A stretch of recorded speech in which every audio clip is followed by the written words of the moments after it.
Là, je ferme le sac de jute et voilà. Parce que quand il court, après, il ne faut pas que la paille tombe. Sinon, ça ne sert à rien. Daniel perpétue une tradition venue du Moyen-Âge, les paillasses. Ces hommes revêtus de sacs de jute bourrés de paille. Tous les ans, au village, il offre son coup de main pour ficeler les costumes. L'étranger, le voisin d'homme-là, est représenté en blanc. S'ensuit alors une bataille qui consiste à entacher les intrus de purin et de lit de vin. Tour à tour, les participants s'empaillent consciencieusement.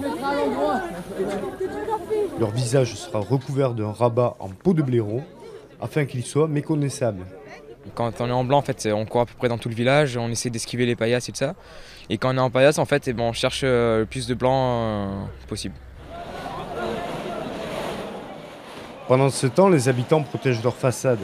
Ils déroulent de grandes bâches partout, dans chaque ruelle, depuis les balcons jusqu'au sol, pour se prémunir des projectiles d'immondices. Il y avait beaucoup de cochonneries qui traînaient. On sortait de temps en temps quelques chats morts, quelques rats morts. Mais c'était une tradition qui se faisait que à l'intérieur du village. On n'était que des gens du village, donc c'était bien supporté. L'origine, c'était le fait de défendre et d'effrayer les gens du village voisin qui venaient couper du bois dans d'autres communes. Donc, si vous voulez, c'était un petit peu une vengeance. Et c'est pour ça qu'on l'a perpétué. Et malgré toutes ces précautions, les habitants, aidés des pompiers, mettront 3 jours à nettoyer. Plus que quelques instants avant la bataille lancée à 15 h, des images que vous ne verrez pas, puisque le bourg est fermé à tout étranger.